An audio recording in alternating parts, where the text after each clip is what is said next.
review, we have the return of Marlow Murder Club. And here's a clip.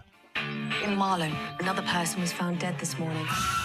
We're assuming this wasn't an accident. To convict the killer, we have to catch them first. Let's go! Here they come, the Three Musketeers. Oi, come back here! They found traces of poison. Keep eyes on all our suspects. Let it play out. Maybe there's a connection. Look at this. Interesting. I think I know who the killer is. So this is the return of Cozy Crime series, the Marlow Murder Club. It's set in the Thameside town of the title, and it stars Samantha Bond as amateur detective Judith Potts. Okay, and she, along with dog walker Susie, played by Jo Martin, and vicar's wife Bex, played by Cara Horgan. They're sort of amateur sleuths, I guess, and they act as civilian advisors to DI Tanika Malik, played by Natalie Dew, which is, of course, exactly the sort of thing that could happen in real life. What I will say about this is it's one of those series that gets some good guest stars in there. So in episode 1, you've got Nigel Harman from EastEnders, Sarah Alexander from Art Detectives, Tony Gardner from Fresh Meat, Peter Davison from Doctor Who. I mean, the list goes on and on.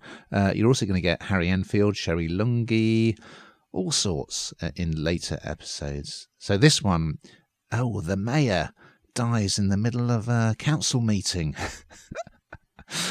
And it just doesn't take itself at all seriously, because it's like horrifically cheesy and corny and not remotely believable, but it almost trades on that. For instance, there's they all jump into a car and they're trying to drive somewhere at high speed, but they have to go through this width restriction.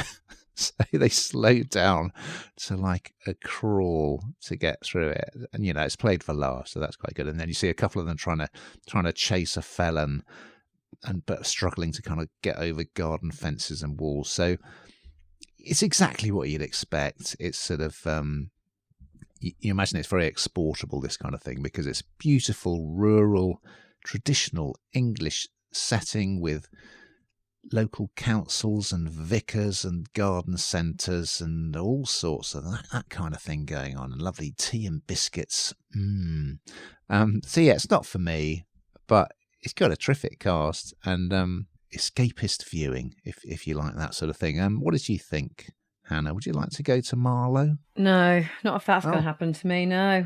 Oh. I would really. It's just really soft, easy viewing, isn't it? I mean, this is the kind of viewing that I like at this moment in time in my life, where you can just get on with things and, it's not a problem. You can just, crack on with a bit of washing up and watch it and keep up, a bit like EastEnders when you haven't watched it for 2 years. You go back and it's the same within 5 minutes. It's not quite like that. But, it's easy viewing. And I think that, it probably breaks the trend of stuff that we've done recently, which is less like that, actually. Yeah. And so that's sort of, it's not very credible, it's not very believable, but like you say, it kind of trades off that, and that, and as long as you embrace that, I think it's totally fine. So yeah, I'm going to give it almost a thumbs up.